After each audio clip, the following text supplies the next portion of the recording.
Welcome to Serenity Talks. This is part of the show where we talk about subjects in the game industry and share our thoughts. Hi, I'm Tom Street, producer here at Serenity D&E and director of the Alone episodic series On Its Way.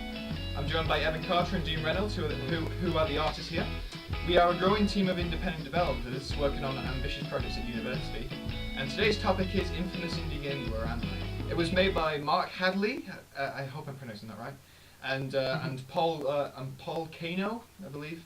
And they both worked on internet hits of Slender and now with this game. So we've all just played it, and we all got scared by it. Not scared. Okay, and I was yeah. brave. Yeah, it was, yeah. So we're just going to open up the floor and just say our opinions of it. So you want to start, Dean? Yeah. What can I say? Didn't scare me. Got the video to prove that. Yeah, it was good. It just proves that you don't have to have the best models and that to create a scary atmosphere, I guess. I mean, because when I first started, one of the first things I said was, this isn't going to be that good because look at the models, the texturing's not all that great. I think it was like... Maybe that was intentional, to maybe see if he could... Well, yeah, because when you're doing like indie games and stuff like that, you just want to crack it out. I mean, you just want to test what it seems like before you spend all your time and effort maybe he's thought, do I need to have the best models? Well, that's true. I mean, obviously it didn't, did it? Because most of the human mind like puts all the dots together. And it did, and I think that proves in the video of me, because I'm like, stop breathing, you know what I mean? Yeah, definitely. I'm totally lost my cool, you know what I mean? Yeah, So you can be I couldn't be any more or less cool, could I? to put it blatant, yeah, you lost your cool. Poor Tommy here got the ripped brunt. out of him, didn't he? Because I really did rip into you, didn't I? If you want to watch that video, I Recommend it, yeah. I do recommend it. Right, Annotation? there's annotation here. It's in rain. Yeah, there it is, yeah. So, okay, I think overall it's a really remarkable kind of like idea and also in execution as well, because all in all it's just walking through rooms, isn't it? Well, yeah. I It mean, it made walking through rooms scary. Yeah. Which, I mean, you've all been in that point in your life. Yeah. When you've been Like in the your... room. Well, when you've been like at home alone or something, it's dark. Oh, yeah, sorry. Yeah. It's like when you're in the kitchen, you turn the light out and you walk as quick as you can because there's something that's gonna there's something that's gonna grab you, and it plays in that kind of kid point in your mind. Yeah. Where you don't even know where the door is anymore because it's so dark. Yeah. But you know there's a door that was there, and that's what it does when it shows you a door and then takes it away from you. It kind of gives you that. But sorry, I just saying. No, it's alright. And the colour palette, isn't it just like grey, black, and white? That's really That's it, boring, yeah. but I mean, does that work? I mean, the thing is, there was no monster at all until when you said there was a shadow going, and I couldn't see that shadow. Maybe because I couldn't see anything else on screen, and so I was freaking out about that as well. Yeah. But I thought there was going to be something that was jumping out at me when there wasn't. Yeah, because the thing is, you often play games like that, and they do just give you kind of a cheap jump scare. Yeah. I mean, something like the maze game. Yeah. It was yeah. Where it's kind of boring and then just. Yeah, especially the one that we just played just before we played where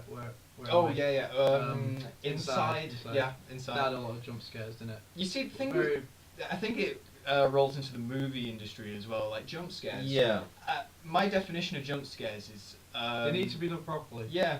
No, but the thing is, my definition is like a person has just come up to your ear and shouted as loud as possible, and your reaction to that is, "Oh, you mean like that?" Yeah, that was really annoying.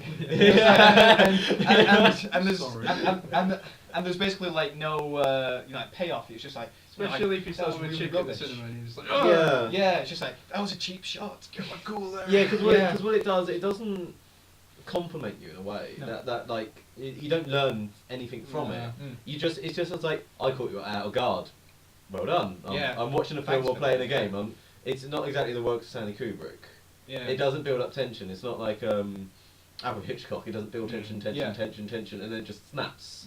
It just goes, ah. Yeah. It's like, yeah, but tension. Just cut it here real quick. Is it still filming?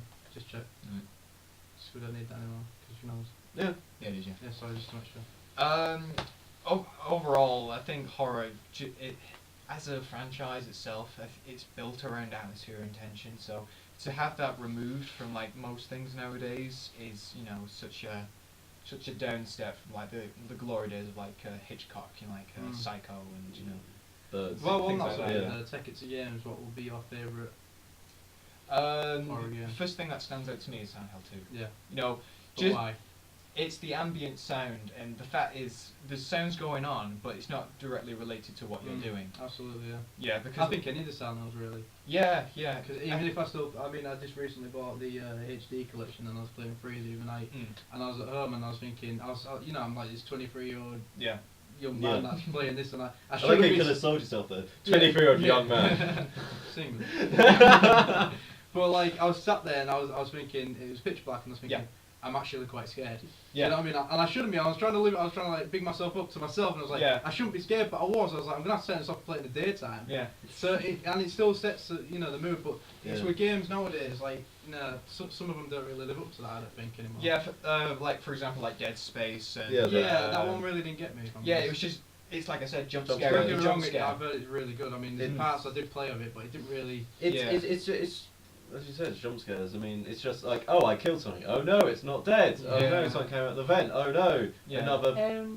Yeah, and it has quick time events. Yeah, and the fact is that we're getting closer to the next gen, and I think developers just want to boast off like their graphical skills. So like it's mostly about blood and gore and like the disgusting part of it. Talking about next gen and the kind of horror games. You know what was actually funny though? Scary that you played Luigi's Mansion. Luigi's Ghost Mansion. Luigi's Ghost Mansion, yeah. Yeah, if anybody doesn't know what that is, it's a new game for the Wii U called Nintendo Land, and it's an attraction where you have 5 players, where one person plays on the brand new controller, the gamepad, and plays as a ghost, while the other 4 are ghost hunters. And the thing is, the people playing on the TV can't see the ghosts, and they have to hunt for them with a flashlight. With a flashlight, That's pretty cool. And on the gamepad, the ghost can see where the players are. So it's basically like a cat and mouse game. It's a cat and mouse game. It actually builds up tension and stuff like that because, like, your controller when you're Luigi hunting for ghosts, it vibrates and gets stronger and stronger and stronger when the ghost is close to you. And the thing is, it's scary for the people playing as the hunters and also as the huntee because it's like any moment they can turn around and he's just gonna tense and then like when the controller rumbles, as I said, it builds up tension, and then you get the payoff.